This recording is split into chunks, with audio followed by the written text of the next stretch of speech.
hearty welcome to Grandma's Wealth Wisdom with your neighborly hosts, Brandon and Amanda Neely.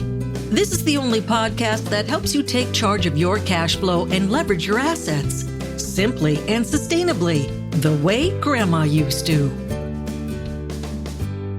Hey, I'm Brandon, and welcome to Grandma's Wealth Wisdom, where we help you break through to a smart, stable financial future with the tried and true wisdom Grandma used. And hey, I'm Amanda. This is episode 54 that we've titled Entrepreneurial Mindset, Good and Bad Thinking About Money.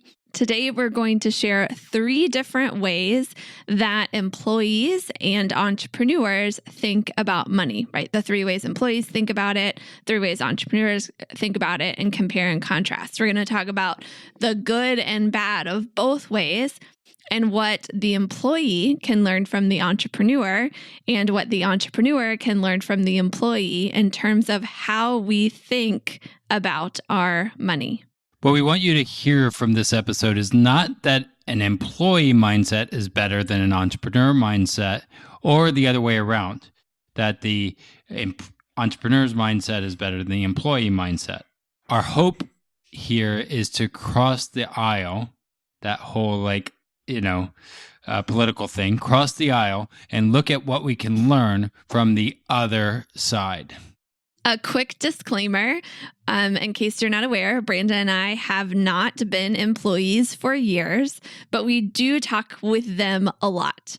I originally left my cubicle in 2009, and then Brandon left his in 2011. I had a brief stint where I got a W-2 from a nonprofit, but even in that role, I got to be very entrepreneurial. In fact, I told them that I wouldn't take the job unless I have flexibility and able to exercise the entrepreneurial side of me. So we're coming at this conversation from more of an entrepreneur perspective, but we still talk a lot with employees. And we have been employees for a long period of time in our lives. And so I think we can still relate very much so to that side of as well. So an added benefit of this episode is what you can learn if, like us, you move from being an employee to being an entrepreneur. This is happening to a lot of people right now. If you're an independent contractor or freelancer, what we discuss with the entrepreneur mindset will apply to you in more ways than the employee mindset. With stats showing more and more people are being independent contractors and freelancing, and that was before COVID happened. So I bet you that number is just increasing just as well as the COVID outbreak, I guess. Learning about the entrepreneurial mindset related to your money, that is even more important now because of what's happening in the world and that increase. Yeah, it was already increasing that more and more people were being independent contractors and having to freelance. If we were to guess, we would guess that this COVID-19 crisis is going to accelerate how many people are becoming independent contractors and freelancers. So this employee or entrepreneur mindset might become more and more important. So here we go with 3 of the different mindsets employees and entrepreneurs have about their money. So the first has to do with income. An employee expects to get a steady paycheck. The standard thought is, it's okay if I spend this money on something I don't really need because more money is coming in 2 weeks.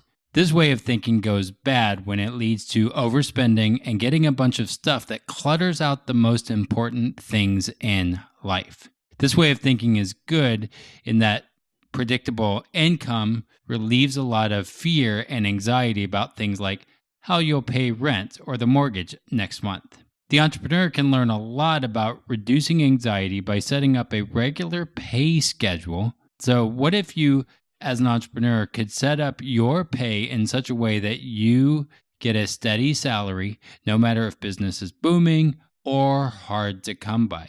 Wouldn't that give you a nice foundation of predictability in your life? Might less stress and anxiety even make you a better business person or a boss because you have that predictability in place? Now, you might be thinking, there's no way I can have a regular salary. My revenue is just too variable.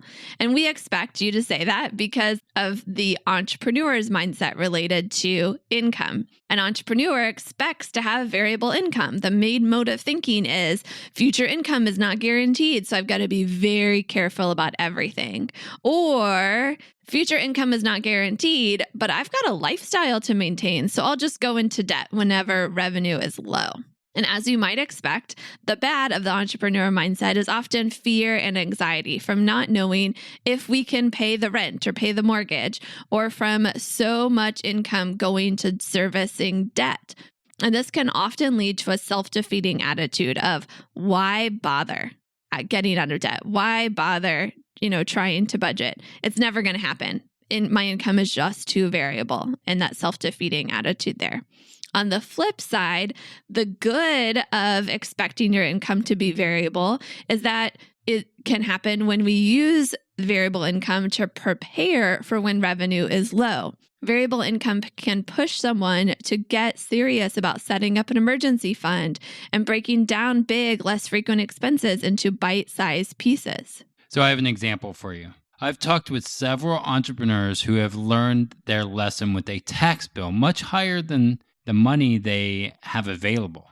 So they start setting aside a portion of every dollar that comes into the business to be sure that they never get on the wrong side of the Internal Revenue Service again. And you don't want to be on the wrong side of the Internal Revenue Service. Absolutely. And I think that scared you so much. That's why you flubbed there. But there's actually a really important lesson that the employee can learn from the entrepreneur about income. Future income is not really guaranteed. Be prepared just in case. And if you need an example, just go back now. Right, to what's been happening during this COVID-19 crisis. Because when you're an employee, really, you only have one customer, right? Your employer. Whereas the entrepreneur usually has several, if not hundreds or thousands of customers. So if they lose one, they likely have a system in place to go find 3 new ones. As an employee, if you get laid off, it can take months, if not years, to find a good job that can pay you what you were getting paid before. And when you get in the mindset that your income isn't guaranteed and could be variable or maybe even completely disappear, most people approach their finances from a different perspective. So that's the first mindset difference between an entrepreneur and an employee, how we view our income and what our income's going to be like. Now for the second. So the second has to do with major decisions like how you'll pay for healthcare expenses and have money to spend in retirement. An employee expects their employer to take care of the big stuff. The thought in their mind is, I'm all set for healthcare and retirement because my employer has taken care of it for me. The mindset can go bad in a lot of ways. The employer-provided health insurance goes away if you lose your job and you haven't spent any time figuring out an affordable plan B. With retirement, there are often vesting schedules, so you might not get to keep everything in your 401k that you thought you could. Also, what most Americans are putting into their 401ks and 403bs through work is not nearly enough to sustain them for 25 years of retirement, especially when you factor in that dreaded word, taxes. And typically with healthcare and retirement, employers are only covering the minimum to keep you their employee, right? They don't want to spend too much, right? They're trying to make sure they have a healthy bottom line, stuff like that. So it's important as the employee to ask questions like, is this enough? What else should I be doing to protect my own future? And there's a lot of good as well, though. Good health insurance typically costs less than other alternatives. I mean, I want to go back. Wait. Good. Say that again. Yeah. Group health insurance typically costs less than other alternatives. Group may be good, right? So that's why it's or it might be bad, but definitely group typically costs probably less. Cheaper.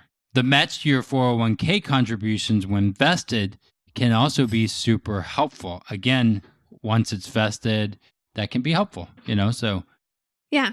So what can the entrepreneur learn from the employee and what they've got set up for healthcare, retirement, those big things? Here it is. These are important things not to be ignored or decided haphazardly. That's why employers take this on for their employees, right? How many Americans would have $0 set aside for retirement if there wasn't a 401k match offered by their employer? That's why these things work, is because it gives us the motivation to do that. So if you're an entrepreneur, you've got to find the motivation and not just ignore or defer, which I'm getting ahead of myself. Let's talk about the flip side, the entrepreneur mindset on these major things. So on the flip side, an entrepreneur expects to figure this out for themselves and for others, all of their staff. I need to learn about my options for covering healthcare expenses now and in the future. That's what they say to themselves. Plus, I'm on my own to make sure I can support myself when I'm older. The bad of the entrepreneurial mindset is ignore and defer.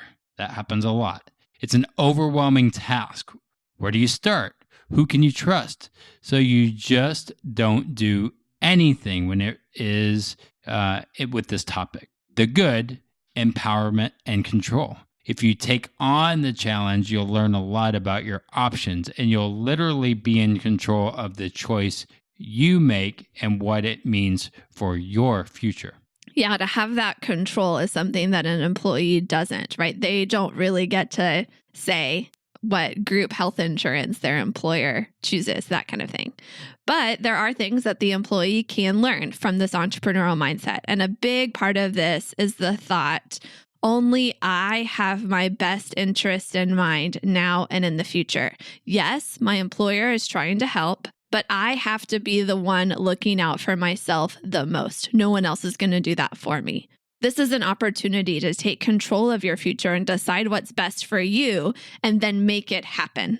What your employer does only becomes part of your overall financial journey. Your 401k becomes one of your tools for retirement, not the tool. You set up other tools outside of work as well. So that's the second mindset difference, how we think about major decisions like healthcare and setting aside money for the long term, like quote unquote retirement, whatever that word means for you. The third is all about what we expect for our futures. Grandma always said, eat your vegetables, look both ways before crossing the road, and never risk your financial future on elements of the market you can't control. That grandma, always good for some tried and true advice. And although some of her wisdom seems to have skipped a generation, you don't have to be left behind. Download Grandma's top tips for an independent financial future absolutely free when you visit grandmaswealthwisdom.com. Don't wait. Get Grandma's best tips today. An employee expects small increases in their hourly pay or salary, and maybe a bigger bump if they get promoted, right? So if you get a promotion, all of a sudden you're like, hey, I got more money.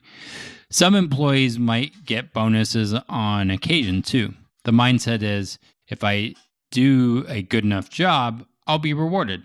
The bad is a fixed mindset stops your growth at work and outside of work. The good is it helps you keep up with inflation, hopefully. If inflation is 3% and you get a 3% raise, you'll just be keeping up, but at least you're keeping up, right? Of course, none of this is guaranteed to happen. Maybe like some people right now, you've got laid off during the COVID thing, but then are rehired at 60% of what you're making before. That's actually happened to some of my clients. The employer controls what happens really, especially when options for other employments are super low. And that can be scary. Yeah. So what can the entrepreneur learn from how the employee thinks about their future?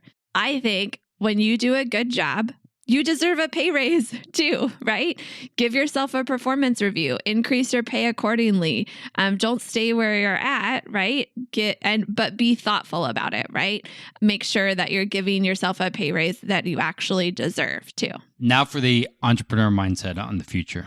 An entrepreneur expects no ceiling on their income potential. At least the the healthy ones. If I figure out a way to create more value for more people, my income will continue to increase. That's what they say to themselves. The bad of the entrepreneurial mindset is hustle, hustle, hustle. We work always. We hustle always. And I know that's what I do. Yep, I got to jump in here and say it's kind of this vicious cycle to believe that if you can create more value for more people, your income will increase. Brandon is especially prone to not being able to stop working. And I don't think it's because he's trying to make a ton of money. It's literally because he loves creating value so much. Employees can get stuck here too, especially if you're salaried, right? You see the positive impact of your work and you want to see more and more of it. And all of a sudden, like what happened to Brandon a few years ago, you find yourself in the emergency room with heart problems. The hustle is real, right? But the hustle also needs to be balanced with something else, which I think is the good side of the entrepreneur mindset on the future. Brandon, you want to take that one? Yeah, well, and I will say, if you don't want me to hustle so much and get in the emergency room, right now I'm going and doing all this YouTube stuff. So go subscribe and help us out. That'll lower my stress, I guess. No, not really. But you can subscribe, whatever. Anyway, that's just for fun. The good of the entrepreneurial mindset is this growth idea. The definition of a growth mindset is your basic qualities are things you can cultivate through your efforts, your strategies, and you can help from others. And if you're growing through application and experience, your revenue and thereby your income should reflect that personal growth. Could you say that a different way, Amanda? Yeah, let me break this down. So a growth mindset has where you're taking this personally, right? You're saying, I've got these basic qualities. I've got things that are good about myself, but I can cultivate them. I can make them better. And that'll help, that'll happen through my own efforts as I accept help from others, that kind of thing. And when I'm seeking that growth mindset, it comes to my business, right? How can I grow, do personal career development, growth as an entrepreneur, that kind of thing. But also, when you think about that growth mindset, it applies to things outside of work, like becoming a better parent, learning to cook, all kinds of things like that. And so to avoid hustle mentality, like we discussed on the bad side of the entrepreneur mindset, you can use this growth mindset, I expect my future to have no limits, right? To also help you find that your unique balance between work and play and what that looks like for you. And of course, the employee can learn from this.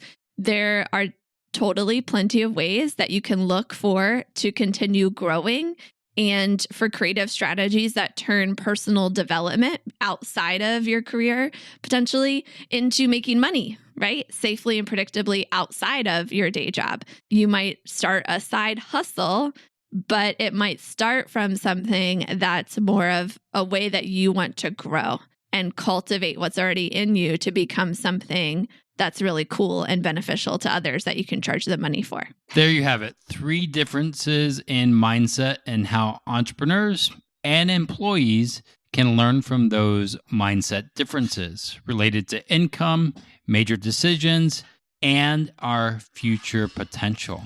To underscore this mindset episode, let's go into your mind for a second. This is going to go all Matrix.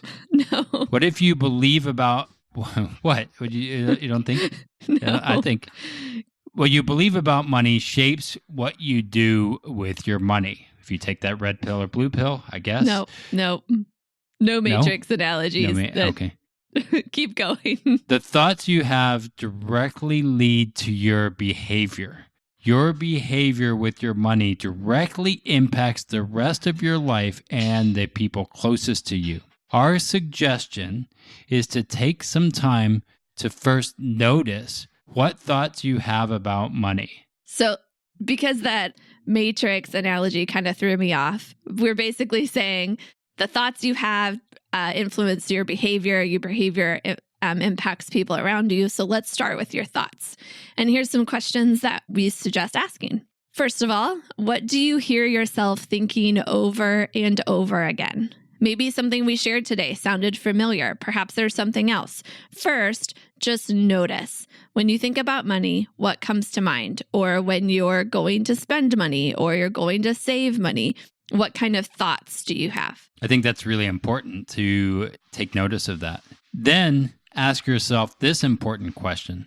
How is this thought helpful and how is it harmful? Or maybe, how can I use this thought to act in a helpful way? Or how might this thought lead to harm for myself and others that I care about? Like, those are important questions to be asking about almost every dollar. Yeah. So it's kind of noticing the thoughts and then deciding, and then just not even deciding. First, noticing the thoughts, playing with them a little bit. How is it helpful? How could it be harmful? How does this impact my behavior in helpful and harmful ways, right? And our guess is that even thinking about this might begin to change your behavior pattern. Just keep going with asking these questions and seeing what happens. Anytime you have a thought about money, notice it. Ask how it could be helpful and how it could be harmful.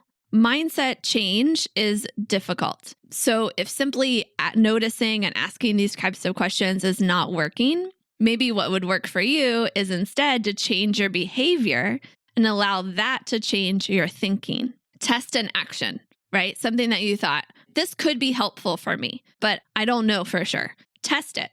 Find some small way to test it and see if it is helpful. And that might just change your thinking and reinforce that action to continue to be more and more helpful.